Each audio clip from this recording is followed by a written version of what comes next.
안녕하세요. 청취자 여러분, 반갑습니다. 네, 안녕하세요. 혹시 요즘 소셜미디어에서 그 렛댐 이론? 영어로는 렛댐 티어리라고 하죠. 네. 이거 들어보셨나요?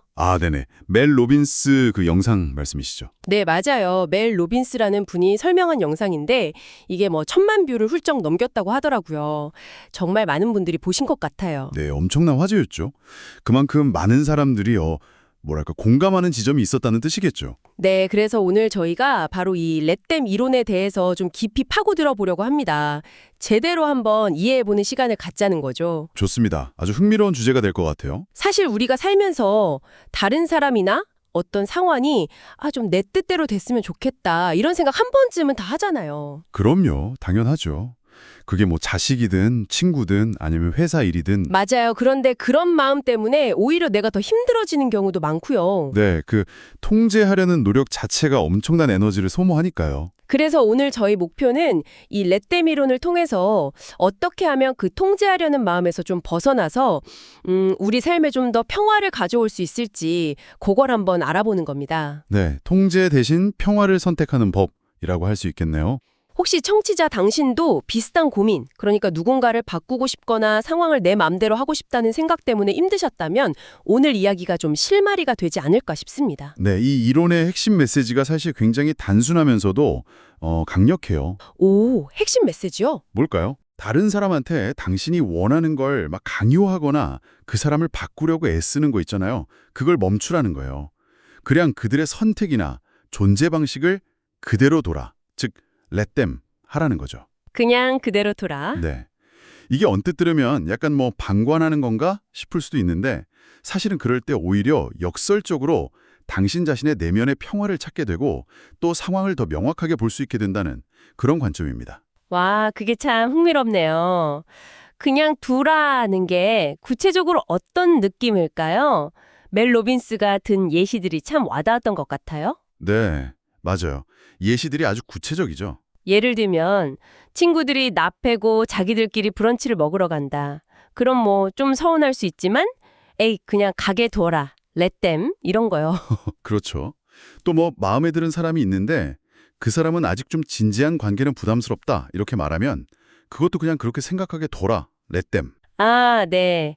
아이들이 주말에 나랑 같이 어디 가기 싫어한다. 그럼 그것도 그냥 집에 있게 둬라. let them. 네. 우리가 생각보다 많은 시간과 에너지를 남을 바꾸거나 내 뜻대로 상황을 만들려고 애쓰는 데 쓰고 있다는 걸 좀 깨닫게 해주죠. 그러게요.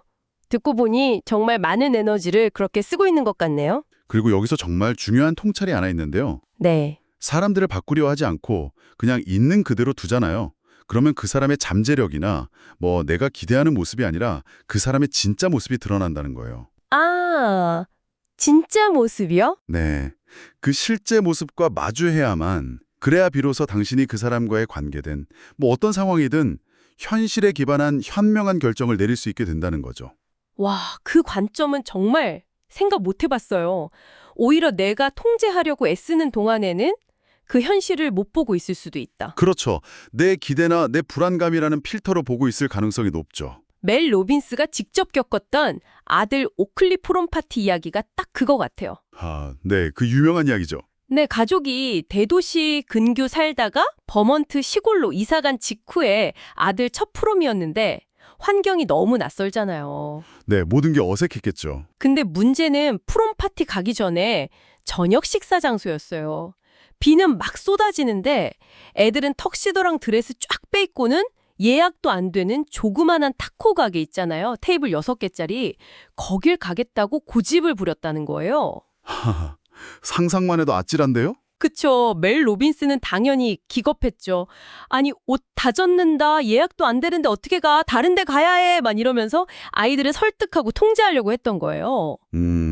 부모 입장에서는 당연한 반응일 수 있죠. 예전에 살던 곳에서는 상상도 못할 일이니까요.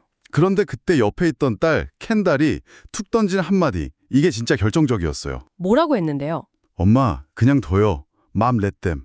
엄마 프롬 아니잖아요. 아들 프롬이에요. 와, 딸이 핵심을 찝었네요. 네, 그 순간 멜 로빈스가 딱 깨달았대요.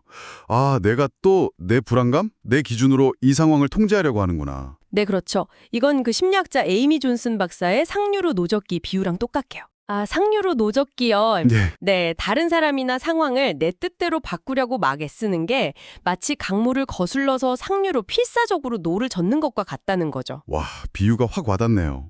엄청 힘들잖아요, 그거. 네, 에너지 소모는 엄청나고 지치고 결국엔 탈진하게 되죠. 그런데 let them, 즉 그 노를 그냥 놓아버리면 어떻게 될까요? 놓아버리면 그냥 물살 따라서 흘러가겠죠. 그렇죠. 배는 자연스럽게 물살 따라 하류로 흘러나면서 오히려 안정을 찾고 평화를 얻게 돼요. 상황과 싸우는 대신 흐름에 몸을 맡기는 거예요. 아, 멜 로빈스가 딸 말을 듣고 그래, 애들이 탁구 먹고 싶으면 그냥 가게 두자 하고 마음먹은 순간 그 힘겨운 노적기를 멈춘 거죠. 그리고 결과는 어땠대요? 그 타코 가게 갔나요? 네. 놀랍게도 아이들은 거기서 정말 즐거운 시간을 보냈다고 해요. 턱슈도 입고 탁구 먹으면서요. 하하하, 정말이요? 재밌네요. 근데 저라도 처음엔 말렸을 것 같아요. 아니, 근데 우리는 이렇게 자꾸 통제하려고 하는 걸까요? 딸 말처럼 내 프롬도 아닌데 왜 그렇게까지 개입하고 싶어지는 건지. 네, 아주 좋은 질문이에요. 이 통제 욕구의 뿌리를 좀 더 깊이 들여다볼 필요가 있어요. 여러 가지 심리적인 이유가 있겠지만 크게 한 3가지 정도로 볼 수 있을 것 같아요. 3가지요? 네. 첫째는 통제는 사실 불안감의 다른 표현이라는 거예요. 불안감. 네. 미래가 불확실하고 뭔가 잘못될까 봐 두려우니까 그 불안감을 해소하려고 상황이나 다른 사람을 통제하려고 하는 거죠. 특히 자녀 문제에서 이런 게 강하게 나타나요. 아, 맞아요. 부모님들은 다 널 위해서야 라고 말씀하시지만 그게 사실은 부모님의 불황일 수 있다는 거군요. 그쵸. 사랑과 통제의 경계가 참 모호할 때가 많아요. 자녀가 실패하지 않길 바라는 마음은 당연히 사랑인데 그 방식이 끊임없는 간섭과 통제가 되면 오히려 아이의 성장을 막고 숨막히게 할 수 있거든요. 네.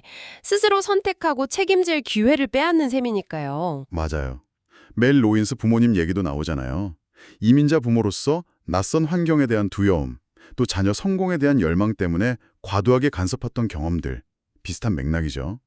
중요한 건 통제는 결코 사랑이 아니라는 걸 인식하는 거예요. 그렇군요. 통제는 사랑이 아니다. 그럼 2번째 이유는 뭔가요? 2번째 이유는 이게 좀 솔직한 이야기일 수 있는데 다른 사람에게 집중하는 게 자기 자신에게 집중하는 것보다 더 쉽기 때문일 수도 있어요. 아, 그럴 수 있겠네요. 네. 남의 문제점을 지적하고 그 사람을 바꾸려고 막 애쓰는 동안에는 정작 내 안의 문제나 내 감정을 들여다보지 않아도 되거든요. 회피라는 거네요, 어떻게 보면. 그렇죠. 다른 사람을 통제하면서 마치 내가 상황을 주도하고 있다는 착각에 빠지지만 사실 멜 로빈스가 강조했듯이 우리는 근본적으로 타인을 통제할 수 없어요. 우리가 진짜 통제할 수 있는 건 오직 나 자신뿐이죠. 와, 듣고 보니 그러네요. 남 탓하거나 남 바꾸려고 할 때 에너지가 밖으로만 향하는데 그게 사실 내 문제를 외면하는 방법일 수도 있겠어요? 정확합니다. 그리고 마지막 3번째 이유는요. 이 통제 욕구가 때로는 우리가 마주하기 불편한 감정이나 진실로부터 도망치려는 일종의 방어 기제일 수 있다는 거예요. 방어 기제요? 네, 아까 그 프롬 파티 이야기에서 멜 로빈스가 아들 저녁 식사 장소를 통제하려 했던 것도 단순히 타코 가게가 싫어서가 아니었다고 했잖아요. 네, 그랬죠. 그 이면에는 새로 이사온 낯선 환경에 대한 불안감, 그리고 예전에 살던 동네의 익숙함, 그 공동체에 대한 그리움, 이런 슬픔이 숨어 있었다고 고백했죠. 아, 그 슬픔을 느끼기 싫어서 행동으로 막으려고 했던 거군요. 그렇죠. 그 불편한 감정을 직접 마주하는 대신 타코 가게는 안 돼 라는 통제적인 행동으로 표출했던 거죠. 와, 정말 흥미로운 분석인데요. 그럼 이제 중요한 건 이 렛댐 이론을 우리가 실제로 삶에 어떻게 적용해 볼 수 있을까 하는 거잖아요. 이론은 알겠는데 막상 하려면 좀 막막할 것 같기도 하고. 네, 맞아요. 그래서 멜 로빈스가 아주 구체적인 3가지 적용 방식을 제안합니다. 이걸 알면 좀 더 쉽게 접근할 수 있을 거예요. 네, 기대되는데요. 첫 번째는 뭔가요? 첫 번째는 감정적 평화를 위한 분리, 디태치먼트예요. 이건 내가 통제할 수 없는 상황으로부터 내 감정을 딱 분리시켜서 내 마음의 평화를 지키는 방법이죠. 감정적 분리? 예를 들어 주실 수 있나요? 네, 멜 로빈스가 든 결혼식 좌석 배치 예시가 아주 좋아요. 정말 친한 친구 결혼식인데 나만 친구들이랑 떨어져서 잘 모르는 사람들하고 같은 테이블에 앉게 된 거예요. 아, 상상만 해도 좀 서운한데요? 그렇죠. 당연히 속상하고 어떻게든 자리를 바꾸고 싶고 그럴 수 있죠. 근데 이때 렛댐을 적용하는 거예요. 그래, 그냥 이 자리에 앉게 둬. 렛댐. 신랑 신부가 뭐 이유가 있겠지. 이렇게요. 받아들이는 거군요. 네, 이 생각이 좌석 배치를 바꿔주진 못해요. 하지만 적어도 그 일 때문에 기분 망치고 결혼식 내내 막 꽁에 있는 대신 당신의 마음의 평화는 지킬 수 있다는 거죠. 불필요한 감정 소모를 딱 차단하는 거예요. 아, 그러네요. 상황은 못 바꿔도 내 감정 상태는 내가 선택할 수 있다. 이거네요. 그럼 친구가 나한테 말도 없이 혼자 여행 떠나서 서운할 때도 네, 비슷하죠. 왜 나한테 말 안 했지? 하고 막 곱씹는 대신 그 친구한텐 혼자만의 시간이 필요했나 보다. 그냥 잘 쉬고 오게 두자. 이렇게요. 바로 그거예요. 서운함에 계속 매달리지 말고 친구 입장을 한번 헤아려 보고 내 마음의 평화를 선택하는 거죠. 네. 멜 로빈스가 부모님한테 버몬트 오시라고 막 조르지 않고 오고 싶으실 때 오시게 두자 했을 때 결국 부모님이 스스로 마음 정리하고 기쁘게 오셨던 것처럼요. 때로는 한 걸음 물러서서 공간을 주는 게 관계를 더 건강하게 만들 수도 있어요. 아, 이게 근데 그냥 무관심이나 냉담함이랑은 다른 거죠? 그럼요. 완전 다르죠. 이건 오히려 상대방의 자율성을 존중하고 내 감정의 주인이 되는 아주 적극적인 선택이에요. 그렇군요. 감정적 분리. 이거 꼭 기억해야겠어요. 그럼 두 번째 적용 방법은 뭔가요? 두 번째는 타인의 성장을 위한 허용, 다른 말로 하면 실패하게 두기예요. 이게 특히 좀 가까운 사람, 특히 부모님들이 자녀에게 적용하기 어려워하는 부분이라 더 중요하게 봐야 해요. 실패하게 둔다. 듣기만 해도 좀 마음이 그런데요. 괜찮을까요? 그렇죠. 좀 가혹하게 들릴 수도 있어요. 근데 멜 로빈스 아들이 다녔던 학교 도시락 방침 기억나세요? 아, 네. 도시락 안 가져오면 절대 부모가 가져다 주지 말라는 거요. 네. 왜 그랬을까요? 아이는 점심을 굶는 그 불편한 결과, 즉 배고픔을 직접 겪어봐야 다음부터 도시락을 챙겨야 한다는 책임감을 배운다는 거죠. 아, 경험을 통해 배우게 하는 거군요. 맞아요. 부모가 계속 구원투수처럼 나타나서 문제를 해결해주면 아이는 스스로 책임지고 문제를 해결하는 법을 배울 기회를 그냥 놓쳐버리는 거예요. 의존하게 되고요. 하긴, 당장의 불편함이 장기적인 성장을 위한 밑거름이 될 수 있겠네요. 근데 이게 만약에 중독 문제나 좀 심각한 재정 문제 같은 거면 정말 그냥 두기 어려울 것 같은데요. 가족이 힘들어하는 걸 뻔히 아는데. 네, 정말 어려운 지점이죠.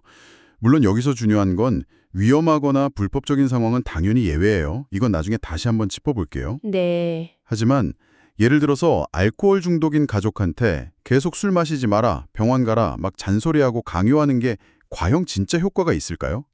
글쎄요. 잘 안 통할 때가 많은 것 같긴 해요. 안타깝지만 많은 경우 본인이 스스로 정말 변해야겠다 하고 필요성을 느끼고 도움을 요청할 준비가 되기 전까지는 외부의 강요가 큰 효과를 보기 어려워요.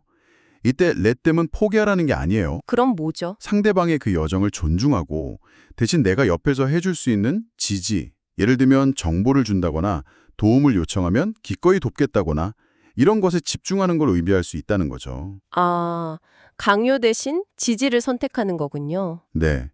재정 문제도 비슷해요. 멜 로빈스 남편 크리스가 사업 초기에 정말 힘들었을 때 형한테 돈 빌려달라고 했다가 거절당했잖아요. 네, 그랬죠. 엄청 서운했을 것 같은데. 엄청 서운했겠죠. 근데 형이 그랬대요. 만약 내가 돈 안 빌려줘서 네 사업 망하면 그건 네가 감당해야 할 결과다. 네 스스로 길을 찾아야 한다. 이렇게요. 좀 매몰차게 들리지만. 네, 좀 그렇죠. 근데 크리스는 그 덕분에 정말 절박하게 방법을 찾고 스스로 책임지는 법을 배웠다고 해요. 물론 이게 모든 상황에 맞는 답은 아니겠지만 때로는 그 실패라는 쓰디쓴 약이 성장을 위한 필수 영양분이 될 수 있다는 걸 기억할 필요가 있어요. 듣고 보니 그러네요. 그리고 이게 꼭 그런 심각한 문제 아니더라도 소위 착한 아이 콤플렉스 있는 사람들한테도 중요할 것 같아요. 네. 남을 기쁘게 하려는 사람들. 네. 모든 걸 내가 다 짊어지고 해결해 주려고 하기보다 다른 사람도 좀 서툴더라도 스스로 해볼 기회를 주는 것. 이것도 실패하게 두기의 일종이겠네요. 정확해요. 아이들이 세탁을 막 엉망으로 해도 그냥 하게 둬보세요. 동료들이 자기 일 마감 놓쳐도 대신해주지 말고 스스로 책임지게 둬보세요. 명절 준비 다른 가족이 주도하게 한번 둬보세요. 당신이 모든 짐을 다 짊어질 필요도 없고 또 그래서도 안 되는 거예요. 그게 오히려 다른 사람의 성장 기회를 빼앗는 것일 수도 있으니까요. 와, 정말 중요한 지적인데요. 내가 다 해야 한다는 부담감을 좀 내려놓을 필요가 있겠어요. 자, 그럼 이제 마지막 세 번째 적용 방법은 뭔가요? 세 번째는 있는 그대로의 상대를 받아들이기, 즉 현실 수용, 리얼리티 억셉턴스입니다. 이건 특히 관계에서 정말 중요해요. 현실 수용? 네. 우리는 종종 사람들을 있는 그대로 보지 않고 이 사람이 이렇게 좀 변했으면 좋겠다 하는 나의 기대나 잠재력을 투영해서 볼 때가 많아요. 아, 맞아요. 저 사람은 원래 저런 사람 아닌데 라거나 조금만 노력하면 훨씬 더 좋아질 텐데 이런 생각들이요. 네, 바로 그거예요. 만약 당신이 누군가의 어떤 행동이나 단점에 대해서 계속 불평하고 있다면 그건 사실 그 사람 전체를 보는 게 아니라 당신이 싫어하는 그 부분에만 딱 꽂혀 있다는 신호일 수 있어요. 레댐 이론은 여기서 그 사람의 장점, 단점, 내가 좋아하는 모습, 싫어하는 모습, 이 모든 걸 포함한 지금 현재의 실제 모습을 똑바로 보라고 말하는 거예요. 그리고 그 현실을 바탕으로 나에게 질문해야 하는 거군요. 나는 이 사람의 이 실제 모습과 정말로 함께 하고 싶은가? 그렇습니다. 상대를 바꾸려고 헛된 노력을 하는 대신에 그 현실을 있는 그대로 받아들일 때 비로소 우리는 그 관계를 계속 이어갈지 아니면 이제 그만 놓아줄지에 대한 솔직하고 현명한 결정을 내릴 수 있게 되는 거죠. 이게 진짜 수용이에요. 아, 이게 질투심 문제하고도 좀 연결될 것 같은데요. 예를 들어 파트너가 이전 관계에서 낳은 자녀나 아니면 되게 친한 동성 친구들하고 시간을 보내는 것에 대해서 불안감을 느끼고 통제하려는 마음이 들 때가 있잖아요. 네, 맞아요. 멜 로빈스는 질투 역시 상대를 통제하려는 시도라고 봐요. 파트너의 시간, 관심, 관계를 내 맘대로 하고 싶은 욕구의 표현인 거죠. 하지만 여기서 레댐, 즉 파트너가 그에게 소중한 사람들과 자유롭게 시간을 보내도록 허용하는 것, 이게 역설적으로 들릴지 모르지만 더 깊은 신뢰와 안정감을 가져다 줄 수 있다는 거예요. 통제는 사랑을 밀어내지만 수용과 신뢰는 관계를 더 단단하게 만든다. 그렇죠. 더 나아가서 사람들이 자기 감정이나 의견을 좀 솔직하게 표현하도록 허용하는 것, let them, 또 중요해요. 설령 그게 나에 대한 불만이나 비판이라고 할지라도요. 아, 그것도요? 그건 좀 어려울 것 같은데요? 어렵죠. 하지만 예를 들어 친구가 당신에게 서운함을 표현할 때 그 감정을 막거나 막 변명하거나 내가 해결해 줄게 하면서 급하게 나서기보다 그냥 네가 그렇게 느꼈구나 하고 그 감정 자체를 인정해주고 들어주는 게 중요하다는 거예요. 공감해 주라는 거군요. 네, 멜 로빈스 딸 켄달 이야기도 나오잖아요. 옷장 정리 약속 미뤄지니까 딸이 15분밖에 못하면 나 완전 짜증날 거예요 라고 솔직하게 말했을 때 네. 멜 로빈스가 어떻게 엄마한테 그런 말을 하고 반응한 게 아니라 그냥 딸의 그 감정을 인정하고 내버려둔 거죠. 짜증날 수 있겠구나 하고요. 상대방의 감정을 내가 통제하려고 하지 않을 때 오히려 더 건강하고 진솔한 소통이 가능해진다는 겁니다. 와, 그렇군요. 감정의 줄다리기를 하지 않는 거네요. 그런데 여기서 정말 중요한 질문이 생겨요. 현실을 받아들인다는 게 그럼 뭐 부당한 대우나 명백히 잘못된 것까지 그냥 다 참고 두라는 뜻은 아니겠죠? 물론이죠. 아주 중요한 지적이에요. 예를 들어 누가 내 경계를 계속 침범하는데도 let them 해야 하는 건 아닐 거 아니에요. 당연히 아닙니다. 그래서 멜 로빈스도 이 이론을 적용하면 안 되는 세 가지 중요한 예외 상황을 명확하게 밝혔어요. 아, 예외가 있군요. 다행이네요. 네. 첫째가 바로 말씀하신 것처럼 누군가가 당신의 명확한 경계를 지속적으로 침해할 때예요. 당신이 이건 불편하다, 이렇게 하지 말아달라고 분명히 밝혔는데도 계속 무리하게 굴거나 당신 공간을 침범한다면 그걸 그냥 두어서는 안 되죠. 단호하게 당신의 경계를 지켜야 합니다. 그렇죠. 이때 현실 수용은 이 사람은 내 경계를 존중하지 않는 사람이구나 라는 현실을 직시하고 그에 맞게 행동하라는 의미까지 포함하는 거예요. 모든 걸 참으라는 게 아니고요. 네, 이해됐어요. 그럼 두 번째 예외는요? 둘째는 누군가가 자신이나 다른 사람에게 위험한 행동을 하거나 명백히 차별적인 행동을 할 때입니다. 예를 들어 술 취한 친구가 운전하려고 한다. 절대 렛댐 하면 안 되죠. 당연하죠. 말려야죠. 네, 인종차별적인 발언을 들었는데 가만히 있는다. 그것도 안 되죠. 이때는 적극적으로 개입하고 제지해야 할 책임이 우리에게 있습니다. 네, 맞아요. 마지막 세 번째는 뭔가요? 마지막 셋째는 당신 자신의 권리를 주장하거나 무언가를 협상해야 할 때예요. 아, 협상할 때? 네, 연봉 협상하는데 회사가 제시하는 금액 그냥 그들이 정하게 두자, let them decide 하고 가만히 있으면 안 되겠죠. 하하, 그렇죠. 큰일 나죠. 네, 당신의 가치를 주장하고 원하는 것을 얻기 위해 적극적으로 목소리를 내야 할 때는 당연히 통제력을 발휘해야 합니다. let them 이론은 무기력이나 수동성을 말하는 게 절대 아니라는 점을 꼭 기억해야 해요. 아, 예외 상황까지 딱 짚어주시니까 이론의 그림이 훨씬 더 선명해지는 것 같아요. 경계 설정, 위험 방지, 권리 주장은 레댐의 영역이 아니다. 이거네요. 네, 맞습니다. 그럼 오늘 나눈 이야기를 핵심만 다시 한번 정리해 볼까요? 네, 좋습니다. 이 레떼미로는 결국 우리가 통제할 수 없는 것들, 그러니까 다른 사람의 행동이나 감정, 외부 상황, 이런 거에 대한 집착을 좀 내려놓고 대신 우리가 통제할 수 있는 유일한 것, 바로 나 자신의 반응과 내면 상태에 집중하도록 돕는 그런 생각의 도구라고 할 수 있겠네요. 네, 아주 정확한 요약입니다. 감정적으로 좀 분리해서 평화를 찾고 다른 사람의 성장을 좀 허용해주고 또 현실을 있는 그대로 받아들이고 이 모든 게 결국 남 통제하는 데 쓰던 에너지를 나 자신을 돌보고 성장시키는 데 쓰도록 방향을 바꾸는 과정인 거고요. 맞습니다. 타인 관리에서 자기 관리로 초점을 옮기는 거죠. 네, 이 이론이 청취자 당신의 삶에 좀 더 실질적인 도움이 됐으면 하는 마음에서 혹시 스스로에게 던져볼 만한 질문 같은 게 있을까요? 아, 네. 좋은 생각이에요. 다음에 당신이 누군가나 무언가를 막 강하게 통제하고 싶다는 충동이 확 올라올 때 잠시 멈춰서 이 질문들을 스스로에게 한번 던져보시면 어떨까 싶어요. 오, 네, 알려주세요. 첫째, 나는 지금 무엇을 두려워하고 있는가? 이걸 물어보면 통제 욕구 뒤에 숨어 있는 진짜 내 불안이나 걱정의 정체를 좀 파악하는 데 도움이 될 거예요. 아, 내 두려움의 실체 파악하기? 네. 둘째, 나는 지금 누구의 영역에 있는가? 이게 내가 책임지고 관여할 수 있는 나의 영역인지 아니면 저 사람의 선택과 책임이 있는 타인의 영역인지 이걸 구분하는 거죠. 불필요하게 남의 영역 침범하지 않도록요. 자신의 영역에 머무르는 연습이에요. 네, 나의 영역인가, 타인의 영역인가? 그리고 셋째, 어떤 선택이 나에게 더 큰 평화를 가져다 주는가? 통제하려고 막 애쓰는 것과 그냥 놓아주는 것 중에 궁극적으로 내 마음에 더 깊은 평화를 가져다 줄 선택은 뭘까? 이걸 생각해 보는 거죠. 이 질문이 당신을 통제 대신 평화의 길로 안내해 줄 수 있을 겁니다. 와, 두려움 파악, 영역 구분, 평화 선택. 정말 좋은 질문들이네요. 네, 한번 활용해 보시면 좋겠습니다. 좋습니다. 그럼 마지막으로 청취자 당신에게 작은 생각거리 하나 던져드리면서 오늘 이야기 마무리할까 합니다. 네, 바로 지난 한 주를 한번 돌아보시면서요. 당신이 누군가나 무언가를 좀 강하게 통제하고 싶었던 순간 혹시 없으셨나요?